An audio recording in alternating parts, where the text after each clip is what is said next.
Olá, bom dia, boa tarde, boa noite. Meu nome é Emerson, sou psicólogo da Secretaria de Estado da Saúde, tenho mestrado em Psicologia da Infância e da Adolescência e a gente vai abordar a questão conceitual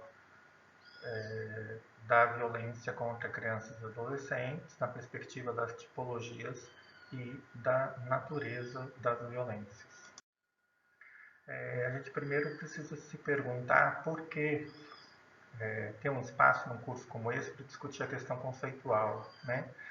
É importante porque a prática dos profissionais do sistema de garantias normalmente está baseada no que a pessoa pensa, no que a pessoa crê a respeito de um determinado tema, né? Se a pessoa acredita que palmadas não cria uma situação de violência para criança e adolescente, se a pessoa acredita que a punição física é uma forma interessante para educar os filhos, ela vai levar isso para a sua prática e na hora de fazer os atendimentos, seja como conselheiro tutelar, seja como servidor da assistência social ou da saúde, vão ter um encaminhamento diferente, né?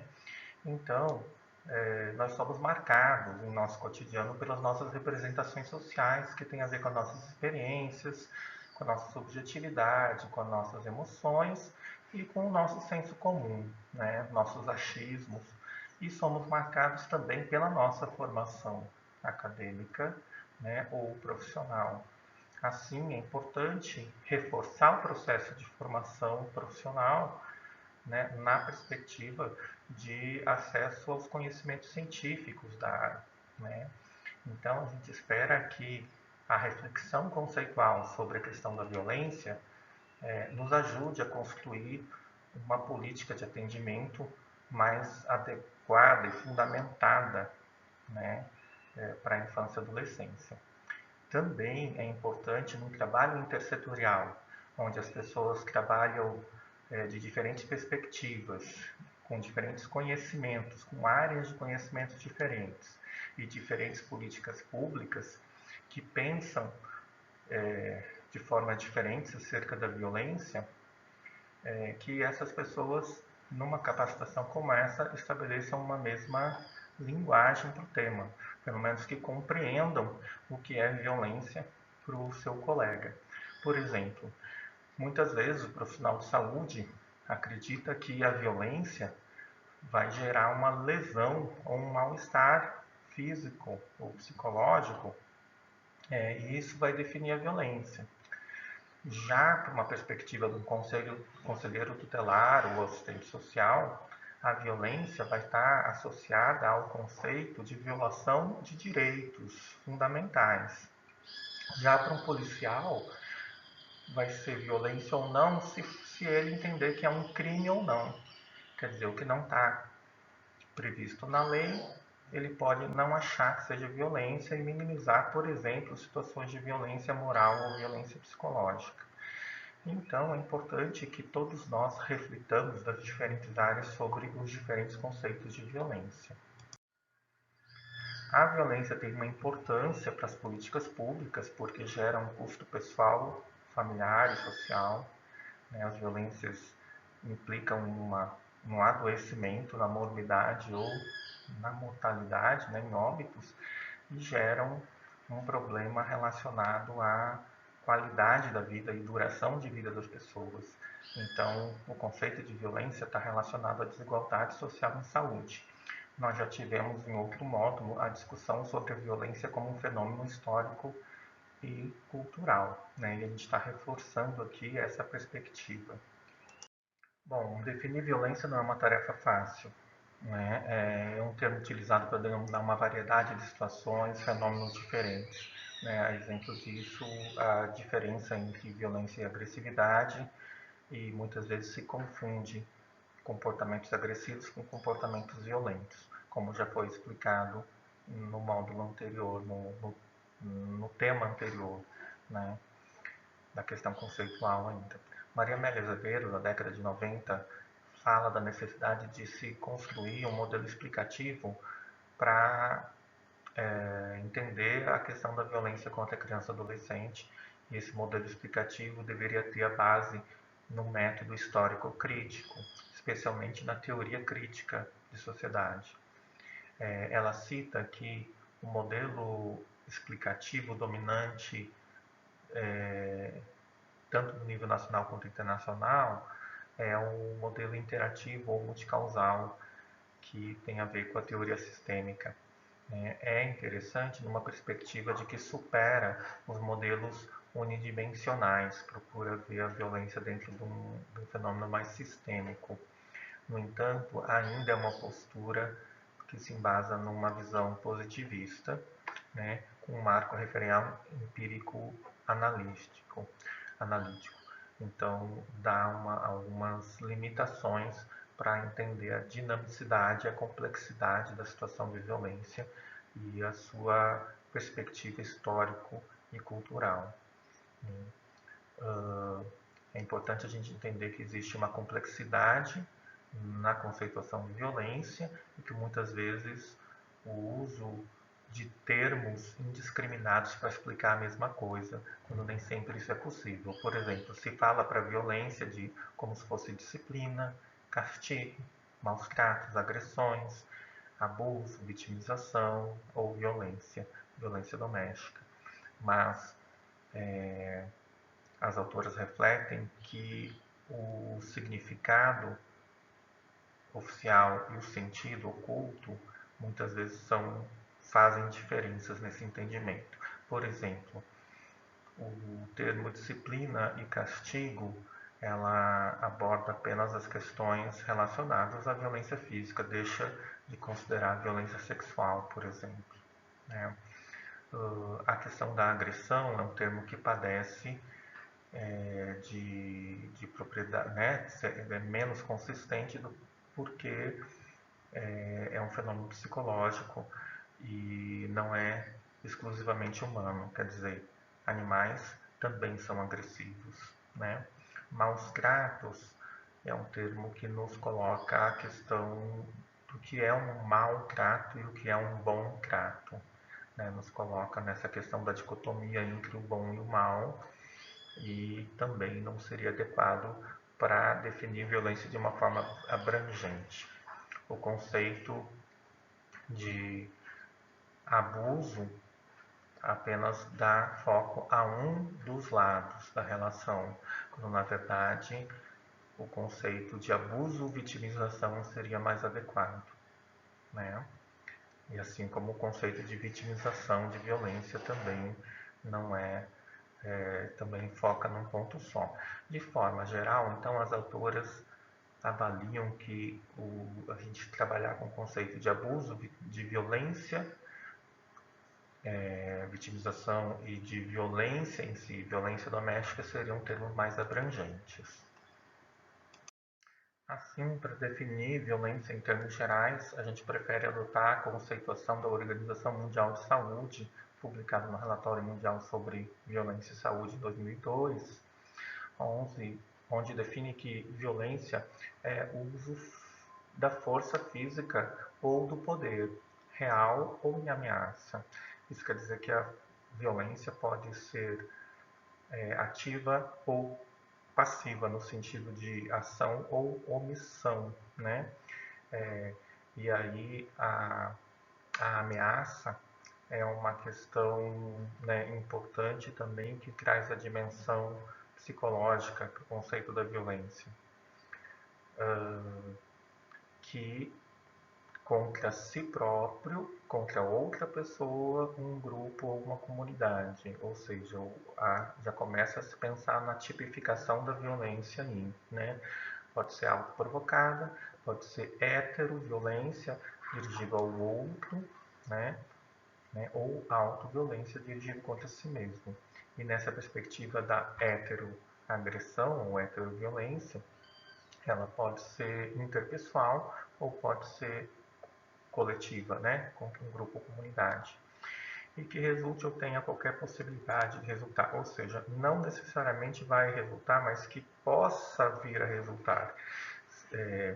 Mesmo que exista um risco para causar prejuízo, causar lesão, causar morte, já é uma situação de violência, né? E que pode causar ou cause lesão, morte, dano psicológico, deficiência do desenvolvimento ou privação.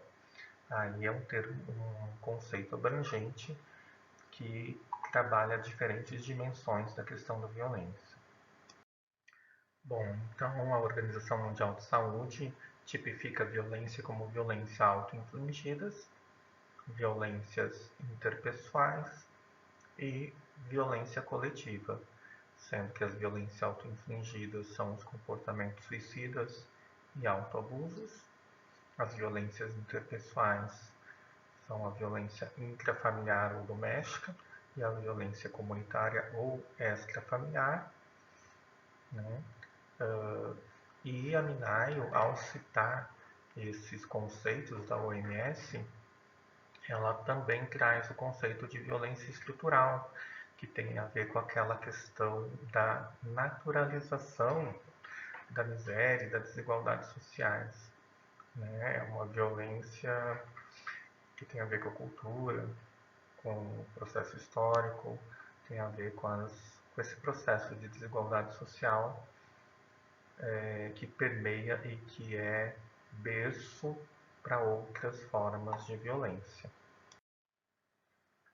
Esse quadro é apresentado no texto de vocês, ele é tirado do Relatório Mundial da Saúde, no qual apresenta tipologias de violência, né, como auto-infligida, interpessoal e coletiva, na sua relação da natureza da violência, que é a violência física, sexual, psicológica, maus tratos, onde todas as formas de violência, enquanto natureza de violência, permeiam as diferentes formas de violência enquanto tipologia, né?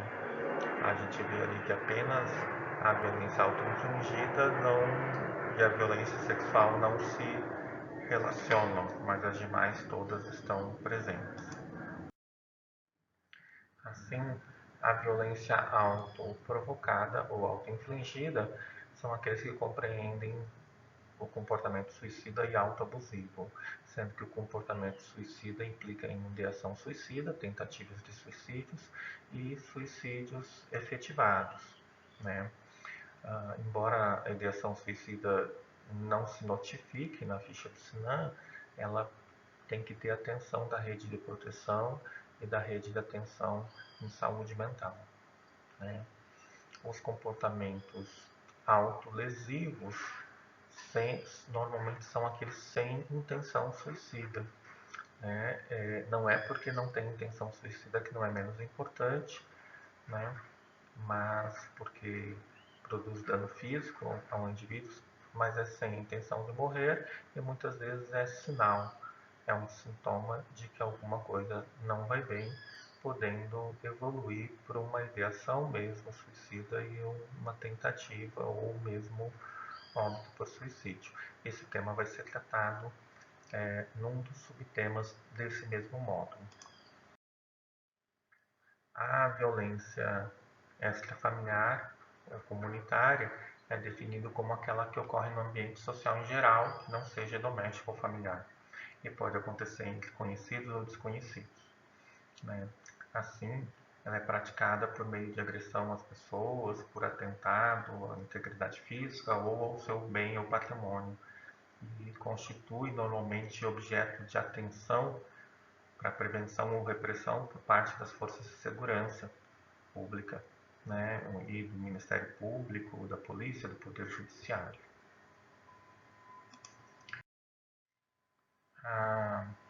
A violência doméstica ou intrafamiliar é aquela que acontece entre os parceiros íntimos e entre membros da família, principalmente no ambiente da casa, mas não unicamente no ambiente da casa, né?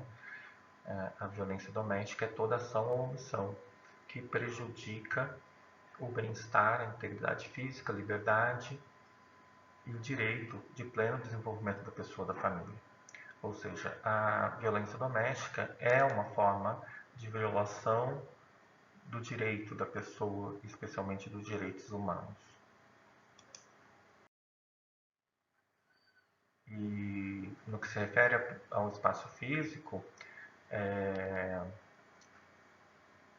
não é apenas nesse espaço que a violência doméstica acontece, né? Esse tipo inclui outros membros do grupo das relações, né, que convivem com esse espaço doméstico, mas não necessariamente moram nesse espaço.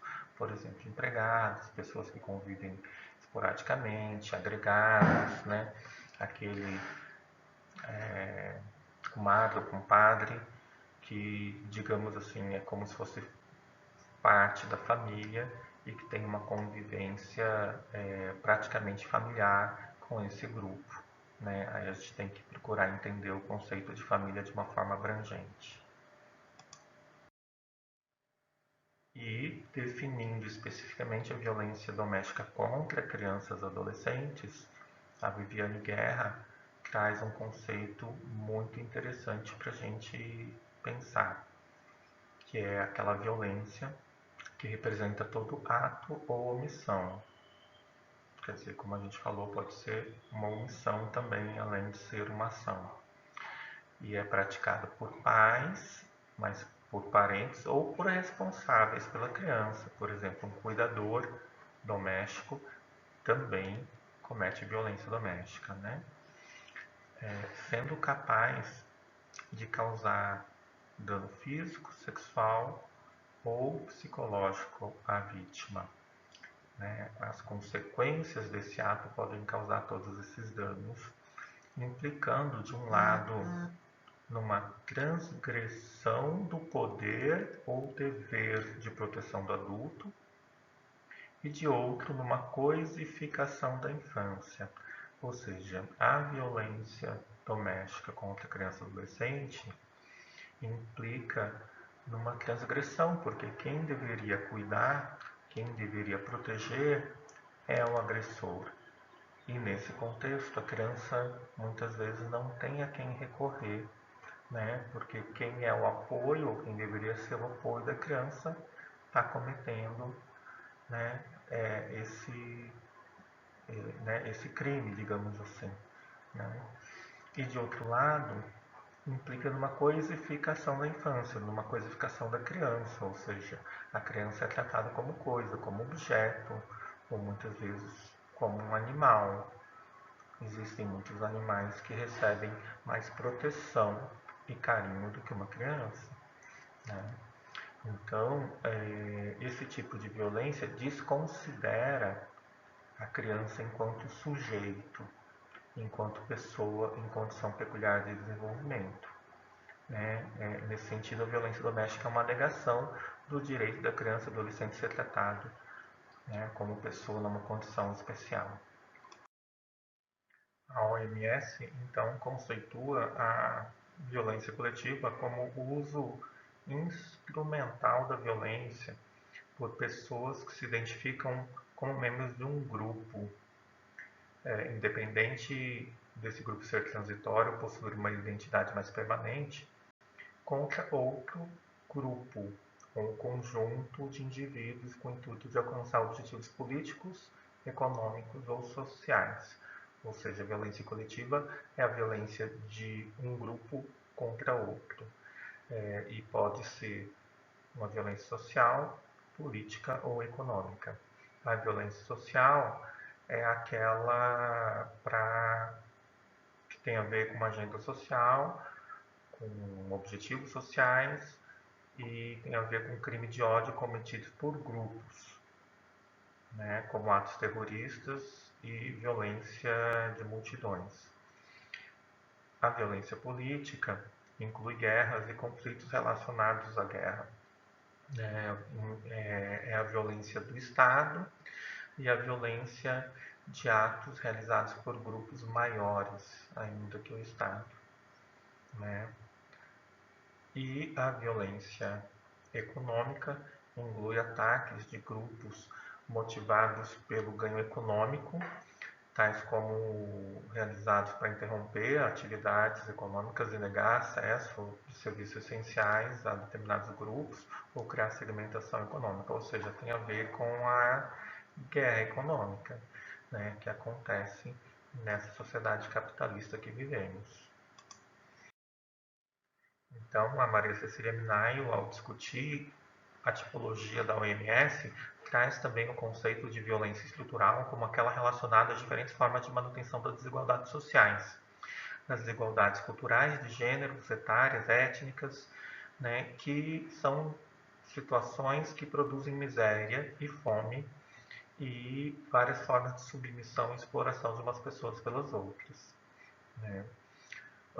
Tem uma citação aqui de Faleiros e Faleiros que nos diz que o Brasil, um país com enormes desigualdades econômicas e sociais, historicamente classista, adultocêntrico, machista e racista, extremamente violento com crianças e adolescentes pobres.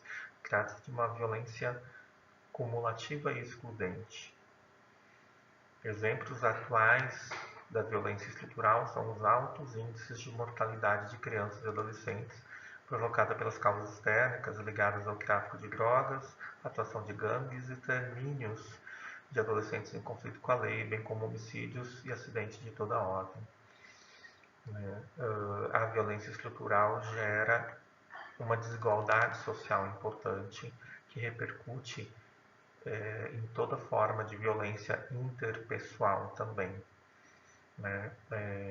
No próximo subtema serão apresentados dados de violência contra a criança e adolescente no Paraná, tanto os dados de mortalidade quanto de morbidade, e vocês vão ver como a questão da violência interpessoal, os acidentes de transportes são fundamentais na morte de crianças e adolescentes, especialmente de classes econômicas menos privilegiadas. Em relação à natureza da violência, a Organização Mundial de Saúde estabelece que existe a violência física, a violência sexual, a violência psicológica e a negligência, o abandono ou a privação de cuidados. A gente vai falar de cada uma delas aqui. A gente só quer lembrar que a ficha de notificação do SINAM, além na tipologia da violência, na ficha, além dessas formas de violência, da natureza de violência, traz também o conceito para a notificação de violência financeira e econômica, o trabalho infantil, a tortura, o tráfico de pessoas e a intervenção legal.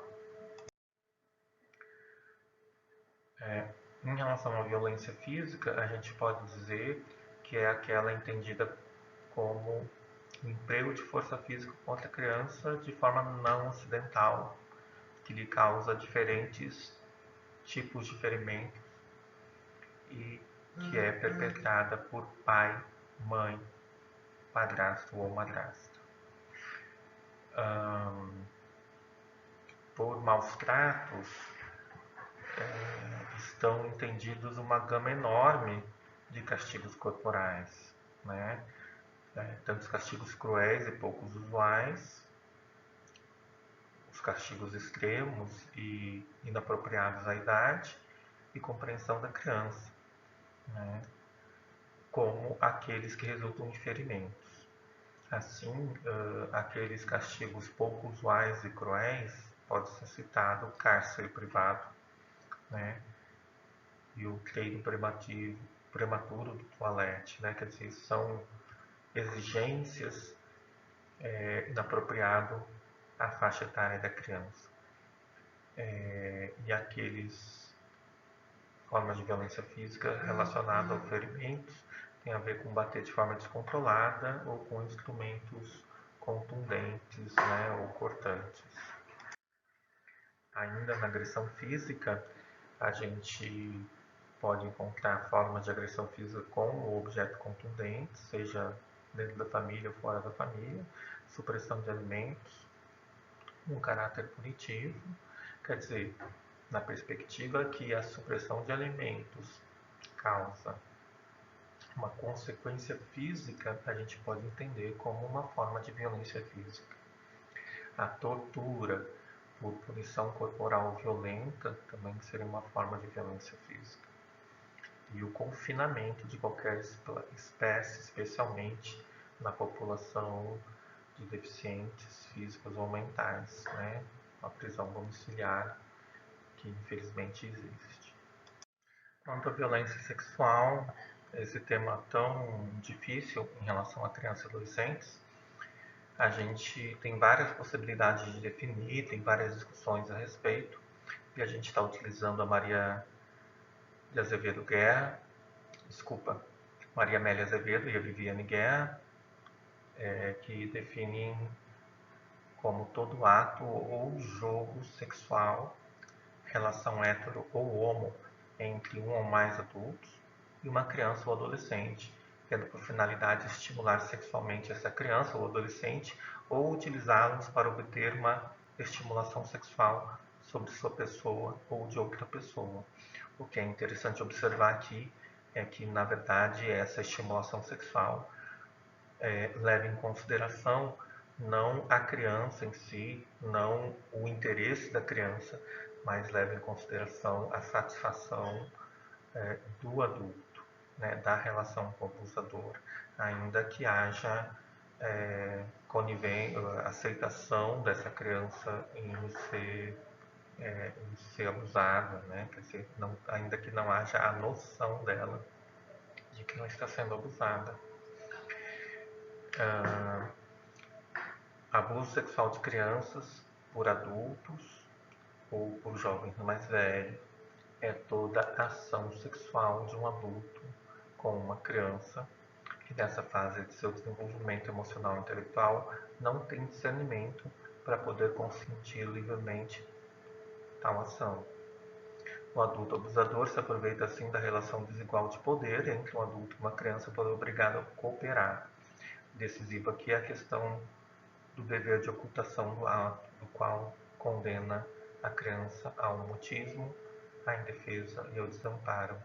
Ou seja, aqui um conceito que nos faz refletir sobre o jogo de poder, a relação de abuso de poder que existe nessa forma de violência, né, que implica sempre numa ocultação do ato, naquela questão do pacto do silêncio, em que a criança não tem a quem recorrer, né, e se sente presa, né, nessa situação. Né? Então, por isso que a gente precisa ter abertura para que a criança venha falar sobre isso. Como violência sexual, a gente pode incluir as situações de estupro, abuso incestuoso, assédio sexual, sexo forçado no casamento, jogos sexuais e práticas eróticas não consentidas, impostas, pornografia infantil, a pedofilia, voyeurismo, manuseio, penetração oral, anal ou genital, com pênis ou objetos, de forma forçada. Esse conceito inclui também a exposição coercitiva ou constrangedoras a atos libidinosos, exibicionismo, masturbação, linguagem erótica, interações sexuais de qualquer tipo e material pornográfico. Né? Então, portanto, tanto de relações físicas, de contatos físicos, quanto à distância. Né? A internet é um dos meios de disseminação da violência sexual contra crianças e adolescentes também. A questão da exploração sexual, que vai ser tratada no próximo módulo, também entra aí nessas formas de abuso e violência. Assim, a violência sexual é também uma transgressão, uma relação de poder perversa e desestruturante da pessoa, do sujeito. Assim como é uma violação dos direitos humanos universal e dos direitos peculiares da pessoa em desenvolvimento. Portanto, todos os direitos fundamentais da criança e adolescente previstos no ECA, a violência sexual acaba por atingir, né? O direito à vida, à saúde, o direito à convivência familiar e comunitária, né? Acaba afetando pelas consequências da violência, né? A dificuldade de concentração, a dificuldade, a questão do aprendizado escolar acaba afetando o direito à educação e à profissionalização, né? A expectativa de vida, de se profissionalizar, acaba sendo afetada também a médio e longo prazo. No âmbito familiar, ela é uma violação do direito à sexualidade segura e à convivência familiar protetora, né? Enquanto violência psicológica, a gente pode entender que, diferente da violência física, ela não deixa traços visíveis no corpo, mas destrói a autoimagem e se manifesta no comportamento da criança. Então, ela provoca traumas psicológicos que afetam o desenvolvimento do psiquismo, traduzindo-se pela incapacidade da criança interagir socialmente dentro das condições apropriadas à idade dela. Ela pode se tornar mais passiva ou mais agressiva nessa questão. A violência psicológica também é chamada de tortura psicológica, quando um adulto constantemente deprecia a criança, bloqueia os esforços dela de autoaceitação e causando-lhe grande sofrimento mental. Assim, ameaças de abandono também pode tornar uma criança ansiosa ou medrosa, representando forma de sofrimento psicológico. E a violência moral é toda ação destinada a caluniar, difamar ou injuriar a honra ou a reputação da pessoa. Assim, a violência moral e a violência psicológica estão estritamente relacionadas. Assim, podem ser consideradas violência psicológica a ameaça de morte, a humilhação pública ou privada, a tortura psicológica, a exposição indevida da imagem da criança ou adolescente e o bullying, né, e o cyberbullying. Como negligência, se conceitua a omissão em termos de prover as necessidades físicas ou emocionais de uma criança ou adolescente. Quando pais ou responsáveis falham em termos de alimentar, de vestir adequadamente seus filhos, e quando tal falha não é um resultado de condições de vida além do seu controle. Isso é uma coisa interessante se perceber, a gente está conceituando a negligência e o abandono contra crianças e adolescentes, né? E muitas vezes é difícil identificar, perceber o que é negligência e o que não é, se a gente não levar em consideração aspectos culturais, né, e características da família, né? Assim, muitas vezes uma cultura indígena ou cigana, eu posso achar que o que eu estou vendo é uma situação de negligência, né? Quando se trata de um modo de ser, um modo de agir dessa cultura, desse grupo familiar, né? Também é importante identificar se ela não está bem vestida, não está bem alimentada por falta de condições materiais ou por negligência. Quer dizer, os pais, a mãe está bem alimentada, está bem vestida, enquanto os filhos estão descuidados nesses aspectos, né? Outro aspecto importante também é ver a reincidência dessas situações, né? Uma vez que o serviço, a unidade de saúde, a escola, o CRAS orienta essa família e esses atos continuam a acontecer, persistem, a gente pode considerar que há uma negligência. Mas uma vez que ela foi orientada, foi acolhida e não se viu, não se percebeu mais essa situação acontecer, é porque muitas vezes não se tratava de uma negligência, mas de falta de informação ou de condições, né, para cuidar dessa criança. O abandono é a forma extrema de negligência, né, e caracteriza-se pela ausência né, total ou parcial do responsável na criança.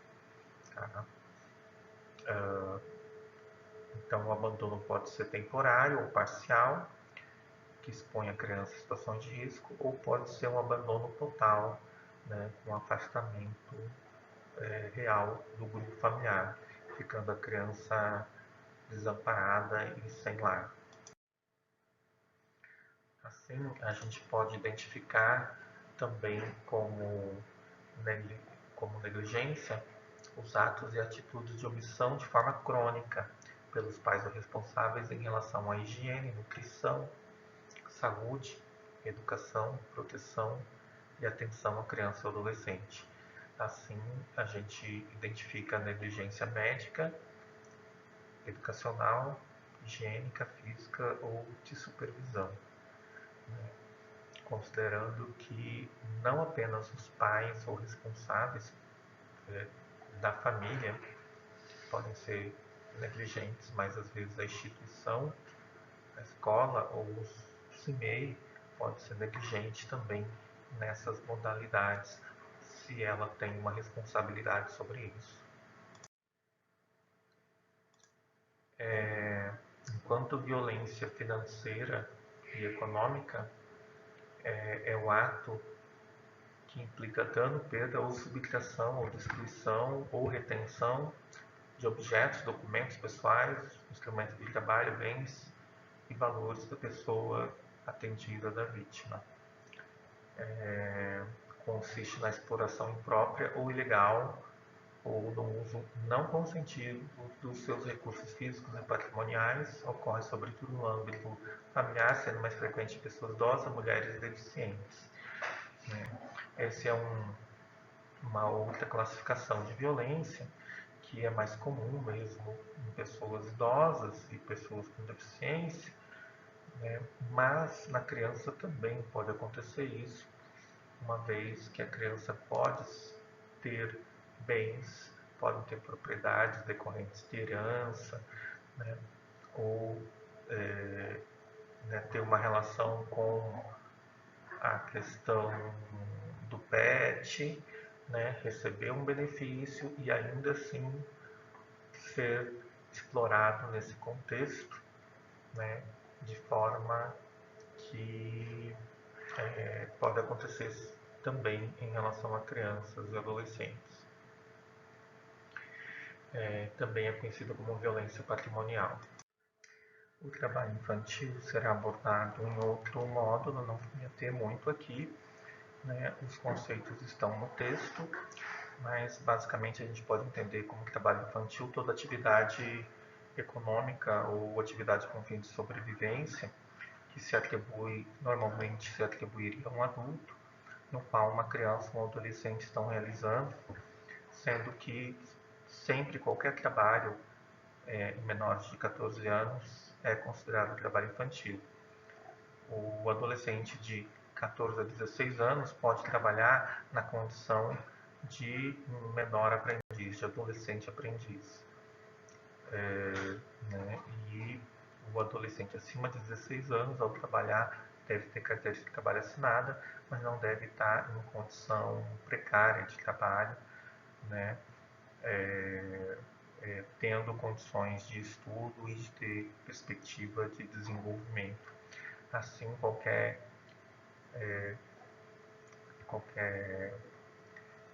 elemento que seja fora disso é considerado trabalho infantil, né? Que será abordado em outro momento. O tráfico de seres humanos, o tráfico de pessoas, também será abordado em outro módulo, e, portanto, a gente também não vai se ater, né, a essa questão, mas só lembrando que, infelizmente, o tráfico de pessoas é utilizado para várias situações, né, desde trabalho escravo, prostituição, no caso de criança ou adolescente, exploração sexual, né, ou trabalho sem remuneração, enfim, para várias situações, e acometem também crianças e adolescentes, como acometem todas as faixas etárias, né. A situação de tortura é uma situação de um conceito específico que que a gente não deve confundir com outras formas de violência, com violência psicológica, por exemplo. É comum a gente achar que a violência, sendo psicológica, é uma forma de tortura, mas na verdade a tortura é definida também por lei e se constitui como todo ato de constranger com emprego de força física ou grave ameaça, causando-lhe sofrimento físico ou mental com fins de obter informação, declaração ou confissão da vítima ou de outra pessoa, provocar ação ou omissão de natureza criminosa e em razão de discriminação racial ou religiosa. Assim, a tortura normalmente está vinculada a um objetivo, né, a uma finalidade. A gente tem que tomar cuidado ao classificar o que é tortura e o que é outras formas de violência.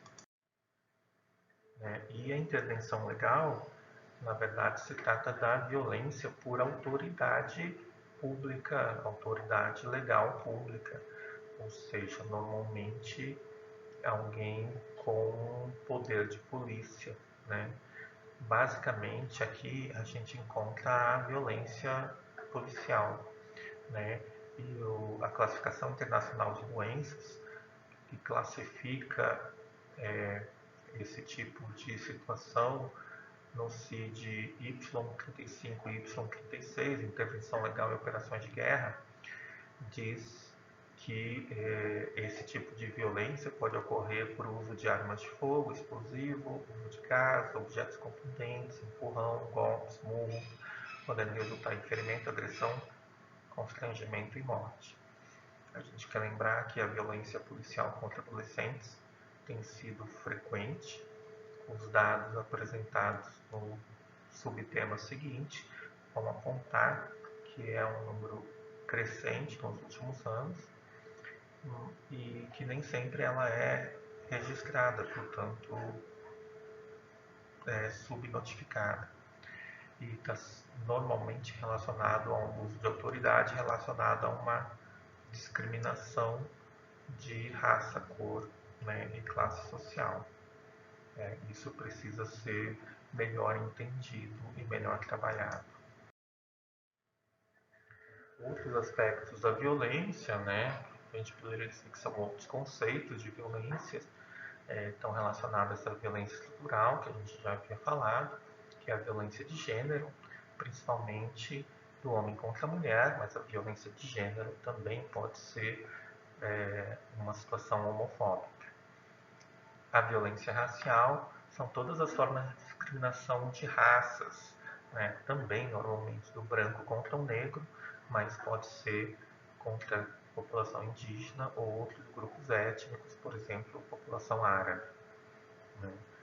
E a violência contra a pessoa com deficiente, que revela formas de dificuldade da sociedade em conviver com os diferentes, né? Esses temas serão abordados em outros módulos, né? No módulo 5, se não me engano, e serão tratados melhor, tá? É importante perceber que essas formas de violência persistem no tempo e se estendem por quase todas as sociedades e estão presentes em quase todas as formas de violência contra a criança e adolescente, ou seja, são formas de violência que afetam a relação, né, a relação com a criança e adolescente e muitas vezes são motivadas, a violência contra a criança e adolescente muitas vezes é motivada por essas situações. Então, chegando às considerações finais, é necessário reconhecer que os profissionais da rede de proteção estão próximos da violência, seja como vítima ou seja como perpetradores da violência. E ainda muitos sofreram violência na sua infância, seja sexual, física, emocional, né? E Viviane Guerra e Maria Amélia Azevedo dão o nome de reticências psicológicas às atitudes e comportamentos de resistência do profissional em reconhecer a violência dos pais quando os profissionais vão lidar com esse tipo de violência no meio familiar. Assim, o profissional pode não dar a devida credibilidade para a criança, ou pode se isolar nas suas ações, trabalhando sozinho sem apoio, ou seja, negar o trabalho em rede, o trabalho intersetorial ou em equipe. O profissional pode também reter informação em função da má interpretação, né, do segredo profissional, dizer eu não vou notificar, eu não vou mobilizar a rede de proteção, porque isso é uma situação de sigilo profissional e eu não posso, né, mobilizar a rede. Muitas vezes isso vai gerar um prejuízo para essa criança ou adolescente, né, e ele acaba colaborando com a lei do silêncio que já existe na família. Então é uma forma de omissão. O profissional também pode intervir sem nenhum referencial teórico, dando suporte à sua ação, sem base teórica, sem fundamento, ou ele pode se identificar tanto com a família e perder do ponto de vista o significado dos comportamentos da família, focalizando apenas nos acontecimentos isolados e nas crises. Né? Então é o tipo de situação que o profissional acaba muito indignado, né? ou, né? ou acaba se desestruturando em relação ao atendimento. Então todas essas atitudes têm a ver com as dificuldades que o profissional, seja da saúde, da educação, da assistência social, né? Mesmo da segurança pública, em lidar com esse tema, porque nós somos humanos, temos nossa história também, e muitas vezes isso dificulta a nossa ação. Daí a importância da gente discutir o tema da violência em nosso trabalho, da gente fazer capacitações, da gente discutir conceitualmente o que é violência, para que essas resistências, que são não só pessoais, mas são também institucionais, possam ser vencidas. E a gente reconhece que nem todas as formas de violência estão retratadas aqui nesse módulo, nesse texto, mas o objetivo foi promover uma reflexão para entender a dimensão e a complexidade do tema. É importante que o profissional do sistema de garantias faça esse movimento conceitual de refletir sobre as formas de violência contra criança e adolescente, né, para que possa perceber as possibilidades de atuação sobre isso. Então a gente entende que essa reflexão e essa compreensão conceitual acerca da violência, tanto a violência geral quanto a violência contra a criança e adolescente, é necessário, mas não é suficiente para a garantia dos direitos da criança e adolescente e para o funcionamento da rede. Então é necessário, além desse entendimento racional e intelectual, que haja um envolvimento pessoal e institucional para promover ações efetivas, para que haja transformação dessa realidade. E isso só se dá através de vontade política e mobilização social. A gente também, encerrando esse vídeo,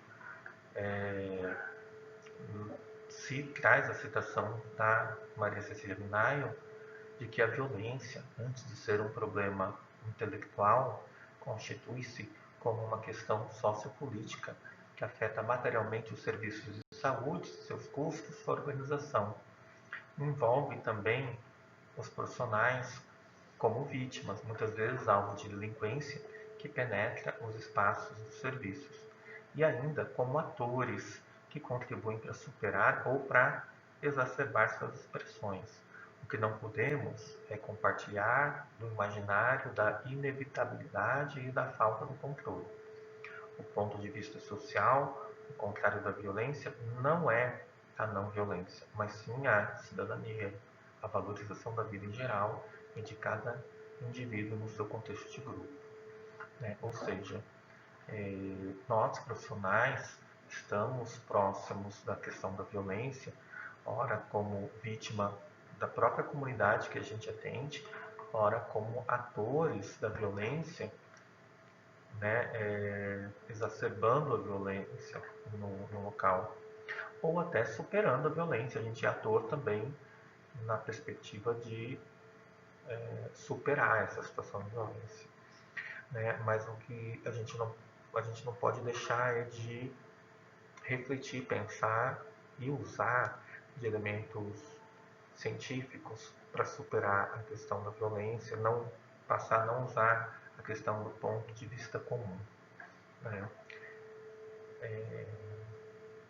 Essa questão de que o contrário da violência é a cidadania, é a valorização dos direitos humanos, da vida, né? Essa é uma perspectiva interessante para que a gente chega na condição de desenvolver a perspectiva da cultura da paz, né? Assim, é importante a gente ter acesso e desenvolver processos de capacitação e sensibilização permanente, né, em relação ao tema da problematização conceitual de violência, para que a gente identifique no nosso trabalho em rede o fator de proteção para a violência e o instrumento para a promoção dos direitos da criança e adolescente e da cultura da paz, né?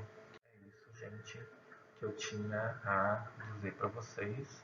Esse é o meu contato da Escola de Saúde, mas também na CESA, no nível central, a área técnica de vigilância de violências e acidentes também trabalham com a cultura da paz e podem dar o apoio necessário.